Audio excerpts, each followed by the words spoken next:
Bismillahirrahmanirrahim. Assalamualaikum warahmatullahi wabarakatuh. Alhamdulillah rabbil alamin alladzi arsala rasulahu bil huda wa dinil haqqi liyudhhirahu 'alad dini kullihi wa kafa billahi syahida. Asyhadu an la ilaha illallah wa la syarika lahu wa asyhadu anna Muhammadan abduhu wa rasuluh alladzi la rasula wa la nabiyya ba'dah. Allahumma shalli wa sallim wa barik alaihi wa ala alihi wa ashabihi wa tabi'in wa tabi'at tabi'in wa man tabi'ahum bi ihsanin ila yaumiddin. Jamaah sidang salat zuhur yang berbahagia, kami ucapkan taqabbalallahu minna wa minkum. Semoga Allah menerima amalan salat kita hari ini dan menjadikannya daripada amal-amal soleh yang akan menyelamatkan kita nanti di akhirat kelak. Salat dan salam semoga limpah curahkan kepada Rasulullah Muhammad sallallahu alaihi wasallam, kepada keluarga, sahabat dan para pengikutnya yang setia menjalankan sunnahnya hingga yaumul qiyamah. Hadirin yang berbahagia, pada siang hari ini kami akan berbicara ada apa dengan Suriah, karena alhamdulillah dengan izin Allah saya sendiri sudah pernah di sana selama 1 tahun dalam rangka mengemban amanah yang dititipkan oleh kaum muslimin Indonesia untuk membantu saudara-saudara kita yang ada di Suriah. Hingga detik ini kami masih bergerak. Kenapa ibu kota Suriah tidak seperti yang digambarkan oleh media? Terutama isu Suriah ini ditunggangi oleh orang Syiah Rafidhah. Bahasanya mereka mengatakan yang ada di Suriah itu tidak ada apa-apa. Yang ada di sana ada pemberontakan untuk menggulingkan pemerintahan yang sah. Hadirin yang mulia, tetapi kita berbicara Suriah ini dalam kapasitas ini, saya ingin kembali menyadarkan kepada kita, kenapa kita harus peduli terhadap Suriah? Karena urusan Suriah ini jauh lebih besar daripada urusan kemanusiaan. Dan kami memandang dan meyakini bahwasanya yang terjadi saat ini Suriah merupakan salah satu fase-fase nubuah yang disabdakan oleh Rasulullah Sallallahu Alaihi Wasallam. Kalau sekarang kita melihat Ghouthah dalam keadaan terpuruk, maka posisi Ghouthah ini bukan sebagaimana posisi Ghouthah sebuah daerah yang ada di Suriah, tidak. Ketika Rasulullah Sallallahu Alaihi Wasallam mengatakan dalam hadisnya, wa fustatul muslimina yauma idzin fil ardi yuqalu laha Ghouthah, dan benteng umat Islam di waktu itu di yaumul malhamah, di perang yang sangat besar, benteng umat Islam itu adalah Ghouthah.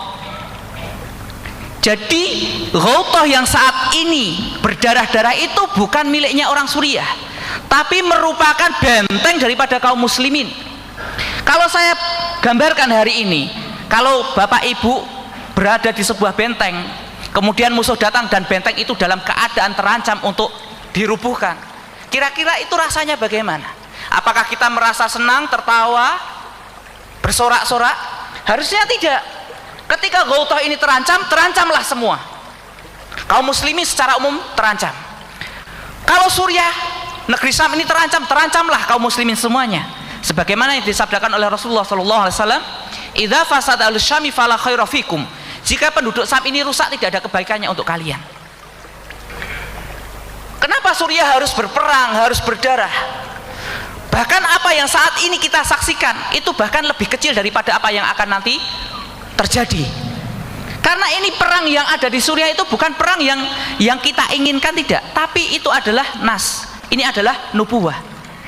Jadi kejadian perang di negeri Syam itu sudah dinas, sudah dikabarkan oleh Rasulullah SAW, dan apa yang beliau kabarkan adalah wahyu. Wama yang tiku anil hawa in huwa illa wahyu yuha. Beliau tidak berbicara berdasarkan hawa nafsu, tapi beliau berbicara atas dasar wahyu. Ketika kita berbicara Suriah sekarang, di mana sudah memasuki 7 tahun dan korbannya sudah melebihi daripada Rasulullah SAW, mahasiswa Indonesia yang di Suriah itu katanya nggak ada apa-apa, aman katanya. Katanya aman. Pernah dengar seperti ini? Ya aman. Oh, hidupnya di ketiaknya Bashar al-Assad. Coba hidupnya seperti saya, dari Idlib ke Aleppo ke Latakia, atau dia hidup di Ghouthah seminggu saja. Kalau dia bisa bertahan hidup, tidak tergores kulitnya, oke, katakanlah bahasanya di Suriah tidak terjadi apa-apa. Dan Bashar al-Assad yang saat ini berkuasa, hak nyata dia bukan seorang Sunni, bukan seorang Muslim. Walaupun ada foto videonya dia sholat, dia hak nyata dia adalah penganut Syiah Nusairiyah yang sudah dikafirkan oleh para ulama, ijma'. Bahkan Ibnu Taimiyah mengatakan balhum akfaru minal Yahudi wan Nasara, bahkan mereka lebih kafir daripada Yahudi dan Nasrani. Dan mereka itu berideologi politik partai Baas, komunis. Mereka punya syiar yel la ilaha illal waton wala rasulah illal ba's. Tidak ada Tuhan kecuali waton, tidak ada Tuhan kecuali negara, dan tidak ada rasul kecuali ba's. Bisa diketik di Hama Masakre, pembantaian Hama di tahun 83. Antum lihat di situ syiar-syiarnya ba's. Memang nubuah yang Rasulullah SAW kabarkan itu belum terjadi semuanya di Suriah itu. Contoh Malhamatul Kubro. Kita tidak bisa mengatakan apa yang terjadi di Suriah ini adalah Malhamatul Kubro yang dikabarkan oleh Rasul, tidak. Karena hadisnya tidak seperti itu. Beliau mengatakan hudnah takunu bainakum wa baina bani asfar wa yasiruna ilaikum bisamanina rayatin wa tahta kulli rayatin isna asyara alfa wa fussatul muslimina yauma idzin fil ardi yuqalu la ghawtah. Dan kalian akan berdamai dengan orang-orang Nasrani. Kemudian terjadilah perang, orang Nasrani mengepung kalian dengan membawa 80 panji, 80 bendera. Setiap bendera membawa 12.000 pasukan. Wahai kaum muslimin, kalian akan dikepung 960.000 pasukan. Dan Rasul mengatakan wa fustatul muslimina yauma idzin fil ardi yuqalu laha ghawtah. Dan benteng umat Islam di waktu itu inilah yang disebut ghawtah. Kenapa Suriah terjadi pertempuran? Ada hikmah. Karena Suriah ini dalam hadis yang lain akan menjadi tempat pilihan yang dipilih oleh Allah, dan penduduknya Allah pilih menjadi hamba-hamba yang terbaik. Hadisnya apa? Rasulullah SAW bersabda, yasiru hadzal amr ila an takunu junudan mujannadah, jundun fil Iraq wa jundun fi Yaman wa jundun fi Syam. Wa qala Ibnu Hawalah, ya Rasulullah in adraktu dzalika khirli. Wa qala alaika bisyam fa innahu khiratullah yajtabi ilaihi khairatahu min ibadihi. Perhatikan baik-baik. Akan sampai masanya agama ini sampai kalian membuat pasukan terbaik yang bersusun-susun. Kalian akan membentuk pasukan di Irak, kalian akan membentuk pasukan di Yaman, kalian akan membentuk pasukan di Syam. Berkata sahabat Ibnu Hawalah, wahai Rasul, pilihkan untukku, ketika terjadi seperti itu aku harus kemana? Maka Rasul mengatakan alaika bisyam, datanglah engkau ke negeri Syam, yaitu Suriah, Palestina dan sekitarnya. Karena itu adalah negeri yang dipilih oleh Allah Ta'ala, yajtabi ilaiha khairatahu min ibadih. Allah akan memilih hambanya yang terbaik di muka bumi ini untuk kumpul di negeri Syam. Ketika bahasa terpilih, terbaik, itu apa? Ada proses yang harus ditempuh untuk menjadi pasukan terbaik. Dan inilah yang terjadi. Kalau orang Syiah bisa saja mengatakan, yang dikatakan pasukan terbaik kalau di Yaman ya itu Syiah Husi, menang terus. Kalau yang di Suriah, ya itu Bashar al-Assad menang terus. Bisa saja kan kita dibodohi dengan cara seperti itu, bisa. Karena apa? Ada hadisnya. Rasulullah SAW bersabda dalam hadisnya, la tazalu min ummatin ta'ifatun zahirina lal haqqi la yadhurru man khalafahum wa man khaddalahum hatta taqumas sa'ah. Wa qala mu'adhum ahlus Syam. Akan senantiasa ada segolongan kecil dari umatku yang akan terus eksis di atas kebenaran sampai datangnya hari kiamat.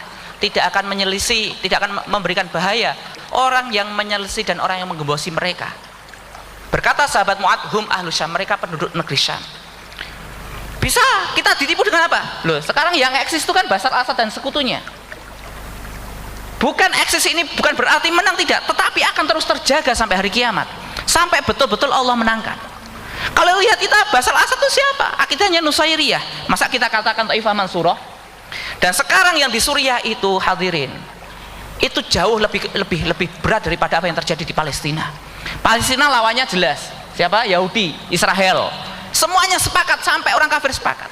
Tapi di Suriah karena fitnah, kata orang muslimin sendiri banyak yang tidak sepakat. Padahal apa? Ahlu sunnah sudah dibunuh 1,5 juta. Dan Bashar al-Assad ini sekutunya siapa? Antum lihat saja sekutunya, teman baiknya siapa? Yang bunuh ahlu sunnah di sana? Syiah Iran, Syiah Libanon, Syiah Irak, Syiah Afghanistan, komunis Rusia, komunis Cina. Koalisi setan semuanya kumpul di situ untuk membunuh saudara kita. Belum bisa terbuka mata kita. Kalau Ibnu Taimiyah rahimahullah ta'ala mengatakan di hadis yang tadi masalah Taifah Dhahirah, ketika beliau berperang dengan Tartar, ketika terjadi huru-hara di negeri Syam, maka manusia terbagi menjadi 3. Dari hadis ini terbagilah manusia menjadi 3. Yang pertama Taifah Dhahirah atau Taifah Mansurah, yaitu mereka yang berjihad di atas kebenaran dan mereka mendukung jihad di atas kebenaran. Dan yang kedua mereka yang mukhalifah, mereka yang menyelisih, mereka tidak mau tahu, saya nggak urusan dengan urusan itu, mau dibunuh yang penting hidup saya aman. Dan yang ketiga, ini golongan paling celaka, yaitu Taifah Mukhatilah, orang yang gembosi. Di Suriah itu nggak usah dibantu, itu fitnah di sana, gembosi. Oke, kita nggak sepakat di situ masalah jihadnya atau apa, tetapi yang jelas di sana adalah nyawa kaum muslimin sedang dibunuhi, kaum muslimin di sana. Datang kepada saya orang-orang, datang kelaparan. Dan saya melihat sendiri, hadirin, bukan saya mengatakan ini dari cerita, tidak, saya melihat sendiri. Anak malamnya saya gendong, besoknya rumahnya dihajar roket, dihajar pesawat tempur, pecah kepalanya. Di klinik kami tangani. Saudara kami dokter dari Indonesia membuat klinik di roket 9 lantai, rubuh rata, walaupun tidak rata dengan tanah tapi hancur. 9 temannya syahid dan dia hidup. Teman kami datang kepada saya, akhi, brother Indonesia, tolong kami kelaparan, anak kami kelaparan. Dan waktu itu memang tidak ada yang bisa saya makan pun, tidak ada. Kelaparan, saya sendiri kelaparan. Karena posisi tempat kami di sana bukan di perbatasan. Posisi tim kami itu 2,5 kilometer dari front pertempuran. Pabrik roti kita buat, pabrik roti kena bom, markas kita kena bom, sampai jendela, pintu jebol. Udah berkali-kali itu, dan saya saksikan sendiri di sana. Lolos puluhan kali dari roket, dari serangan helikopter, serangan jet tempur dan sebagainya. Alhamdulillah. Tapi saya ingin menekankan kembali, urusan Suriah ini terlalu sederhana kalau kita mengatakan ini adalah sebuah tragedi kemanusiaan. Kalau kita berbicara kepada orang Islam, karena yang dibunuh adalah saudara kita berbicara apa? Ukhuwah. Kalau kita yakin di Syam itu adalah ada kelompok yang berjihad di jalan Allah, kita berbicaranya jihad fisabilillah. Kalau kita yakin yang diperangi Ahlussunnah adalah orang kafir, kita berbicara al-wala wal bara. Dan itu semua nilai yang lebih besar daripada sekedar teori konspirasi apalah, perang sektarian atau tragedi kemanusiaan. Suriah ini pandanglah dari pandangan nubuah, bagaimana Rasul ini mengabarkan tentang Suriah. Kabarkan. Jadi kita berbicara urusan politik, macam-macam analisa ini kita pinggirkan dulu, karena ini sudah bermacam-macam, relatif. Tetapi kalau sudah berbicara nubuah, hukumnya adalah mutlak kebenarannya. Dan ini bukan sesuatu yang akan selesai, tidak. Perang di negeri Syam ini tidak akan selesai. Tidak bisa PBB duduk bersama kemudian damai, tidak bisa. Karena ini perang yang digariskan oleh nubuah. Tidak bisa nubuah ditabrak oleh logika kita, tidak bisa. Ya hari ini yang bisa kita lakukan apa? Kita menentukan di parit mana kita berdiri, posisi kita. Wah, saya sama Asad, ya monggo, ente sama Asad nggak apa-apa. Tapi kan nanti kita akan disidang di hadapan Allah. Hadirin yang mulia, urusan nyawa kaum muslimin ini saya berikan perbandingan. Rasulullah SAW sudah mengabarkan kepada kita, karena dulu ada seorang perempuan pelacur, bukan berzina, pelacur. Ada seorang perempuan pelacur, dia berjalan, kemudian dia dapati seekor anjing menjulurkan lidahnya. Dia tahu anjing ini kehausan. Pelacur ini terketuklah hatinya. Dia ambil sepatunya, dia kasih minum anjing ini. Maka Allah katakan, diampunilah dosanya. Paham kan ini masalah hadis anjing? Paham? Paham. Dalam hadis yang lain Rasulullah mengatakan, menceritakan ada seorang perempuan lain punya kucing, diikat kucingnya, nggak dikasih makan, nggak dikasih minum, nggak dibiarkan mencari serangga, matilah kucing itu. Apa katanya Rasul? Neraka ini, perempuan neraka menelantarkan kucing. Kalau saya berbicara tentang Ahlus Syam yang sekarang jutaan mereka terancam nyawanya dan 1,5 juta sudah mati, kalau antum, kalau orang menyelamatkan anjing bisa masukkan ke dalam surga, apatah lagi bagi orang-orang yang di dalam hatinya tertanam ukhuwah dan menyelamatkan nyawa saudaranya yang sedang terancam. Antum Kalau seseorang cukup masuk neraka gara-gara menelantarkan kucing, apatah lagi bagi orang-orang yang dia menelantarkan saudaranya seiman. Antum akan bisa menjawab apa di hadapan Allah? Bisa dijawab. Diam, dikiranya diam kita tidak peduli, ini Allah akan kemudian dimaafkan. Tidak, karena kita tahu saudara kita sedang dibunuhi, tidak ada maaf. Urusan nyawa kaum muslimin urusan yang sangat besar. Kalau saya berbicara anak-anak kita makan rumput, ada yang makan kucing, apakah itu anak Suriah? Ya bukan. Anaknya siapa? Ya anaknya kita, tapi ada di Suriah. Kalau saya berbicara tentang para akhwat yang terbunuh di campnya terkena roket, apakah itu saudara-saudarinya orang Suriah? Bukan, saudari kita.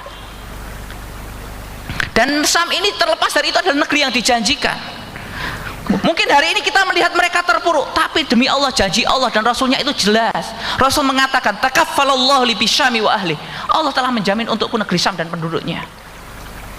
Rasul sudah mengatakan ketika terjadi huru-hara di mana-mana, Rasul sudah mengatakan, ala fa innal imana idza waqa'atil fitan bi Syam. Ingat, iman itu tempatnya ketika terjadi fitnah di Syam. Kalau antum mau nyari iman sekarang terjadi fitnah, ente lihat di Syam. Kenapa bisa terjadi di Syam? Karena saya betul-betul Allah tampakkan di depan mata saya bagaimana orang-orang Syam ini luar biasa. Para ibunya, para anaknya, para lelakinya. Kemarin saya tulis, mereka mengatakan kepadaku, qaluli. Mereka mengatakan kepadaku, siapa mereka? Tulab fi ma'hadil Quran. Para anak-anak yang mereka belajar di ma'had penghafal Al-Quran. Dan saya tahu sendiri, mereka menghafal itu apa? Menghafal Quran di dalam madrasah, liburnya itu satu tandanya. Kalau pesawat tempur lewat, tandanya libur.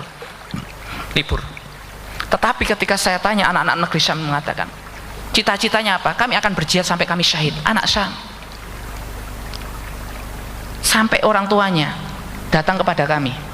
Anaknya gugur di medan jihad, datang kepada kami. Waktu itu kami bukan datang kepada kami, datang ke sebuah markas Mujahidin. Waktu itu kami sedang berziarah ke situ, tim kami. Dia datang, telah aku persembahkan, suami istri, telah aku persembahkan putraku yang tunggal satu-satunya di jalan Allah. Dan saya sudah tidak bisa lagi menyerahkan anak yang lain karena ini satu-satunya putraku. Ini ada simpanan dari kami $30.000. Gunakan untuk jihad fisabilillah. Syam. Di depan mata saya anak menghafal Quran di bawah serangan pesawat tempur, di depan mata saya. Di depan mata saya anak-anak yang bapaknya mati syahid di kamp pengungsian, ibunya susah mengatakan kepada saya, berikan saya mushaf karena saya ingin menghafal Al-Quran. Di depan mata saya cerita seorang ibu yang mengatakan ketika anaknya gugur fisabilillah, dia mengatakan, alhamdulillah taqabbala ibni syahidan. Segala puji bagi Allah yang telah menerima anakku sebagai seorang syahid. Diceritakan juga tetangga kami mengatakan, al-an astati an arfa'a ra'si amamakum fi baiti syahidun. Sekarang aku bisa mengangkat kepalaku di hadapan kalian karena anakku sudah menjadi syahid. Di depan mata saya dirangkul langsung. Ketika saya mengatakan anak syahid, saya rangkul, saya mengatakan isbir. Bapaknya saya katakan isbir, bersabarlah wahai paman. Dia mengatakan, tepuk pundak saya, hani uni, berikan selamat untuk saya, fa inna ibni syahidun, anakku syahid, berikan selamat pada saya. Kalau antum nyari iman di Syam tempatnya. Kalau di sini susah, kita belum teruji. Iman kita kan masih di bawah AC, nyaman. Dari kajian ke kajian, dari tempat tidur ke tempat yang lain, tempat rekreasi. Iman kita kan sampai sebatas itu. Belum teruji kita itu tadhiyah, pengorbanan. Tapi kalau antum ini melihat Syam tempatnya. Syam. Saya ingin memberikan pandangan. Saya tidak ingin dikasihani. Orang Suriah jangan dikasihani. Karena kita tidak berbicara tentang tragedi kemanusiaan. Kita berbicara tentang janji Allah dan Rasulnya. Kalau saat ini antum melihat di Syam itu seperti itu, demi Allah, Allah sudah menjanjikan untuk itu. Ibnu Taimiyah mengatakan, Darul mahsyar wa mansyar, tempat berhimpun dan tempat berpencar. Tempatnya apa? Khiratahum min ibadih, pasukan terbaik di muka bumi, di Syam semuanya. Lihatlah Syam dari kacamata nubuah niscaya kita akan betul-betul punya optimisme walaupun sekarang dalam keadaan susah. Seperti perang Khandaq. Mungkin kita ini digembosi. Katanya apa? Katanya kalau memang Mujahidin kenapa kalah? Tuh Bashar al-Assad mungkin itu yang mujahidin yang benar. Buktinya yang menang terus, Rusia juga menang. Kalian dibunuhi, kalian akan habis. Wa id qala wa id yaqulul munafiquna walladzina fi qulubihim maradun ma wa'atanallahu rasuluhu ila ghurura. Katanya Syam itu dijamin untuk kalian. Kalian akan menang di negeri Syam nanti. Kalau orang munafik mengatakan di masa perang Khandaq, ingatlah orang-orang munafik ketika mengatakan di dalam hatinya ada penyakit, mereka mengatakan tidaklah yang dijanjikan oleh Allah dan Rasulnya kecuali tipu-tipu saja. Ditipu kamu sama itu. Hadisnya Nabi katanya Syam tempat kebangkitan Islam. Tetapi bagi orang-orang yang beriman melihat Suriah, Palestina sekarang, mereka mengatakan seperti kaum Muhajirin dan Ansar yang katakan, falamma ra'al mu'minuna al-ahzaba qalu hadza ma wa'adana Allah rasuluh wa sadaqallahu wa rasuluh wa ma zadahum illa imanan wa taslima. Dan ingatlah ketika orang-orang beriman itu melihat pasukan koalisi, pasukan Ahzab, pasukan sekutu datang mengepung mereka. Mereka mengatakan inilah yang dijanjikan oleh Allah dan Rasulnya, dan benarlah Allah dan Rasulnya, dan tidaklah menambah di dalam hati mereka kecuali iman dan ketundukan. Kita melihat sekarang Suriah berdarah, Palestina nggak merdeka. Inilah yang dijanjikan oleh Allah dan Rasulnya. Ketika mereka sudah tersaring dengan ujian-ujian mereka hingga imannya betul-betul layak ditolong, Allah akan tolong mereka. Saat ini adalah proses tamhis, proses penyaringan. Sama kita yang tidak berjihad di sana pun sekarang disaring oleh Allah Ta'ala. Apakah kamu punya kepedulian terhadap saudaramu di sana? Apakah kamu punya kasih sayang terhadap saudaramu di sana? Apakah ikatan ukhuwah itu masih ada? Apakah jihad fisabilillah masih berkobar di dalam hatimu? Apakah al-wala wal bara itu masih ada di dalam jiwamu? Kita diuji ini dengan Syam, diuji kita yang di sini. Kalau kita lulus, kita akan memberikan yang terbaik untuk saudara kita. Kalau kita tidak lulus, kita tidak akan peduli. Tidak akan peduli sama sekali. Tetapi apa? Diam dan bergeraknya kita. Allah Maha Tahu, Allah Maha Adil. Ketika engkau ditanya oleh Allah, dihisab dengan darahnya kaum muslimin yang tertumpah bagaikan menganak sungai sekarang, bisa jawab tidak antum? Ratusan ribu Rohingya, jutaan Ahlus Sunnah di Irak, di Afrika Tengah, bisa enggak menjawab? Kalau merasa dengan sholat puasa kita sudah cukup untuk menyelamatkan kita, ya silahkan dilanjutkan.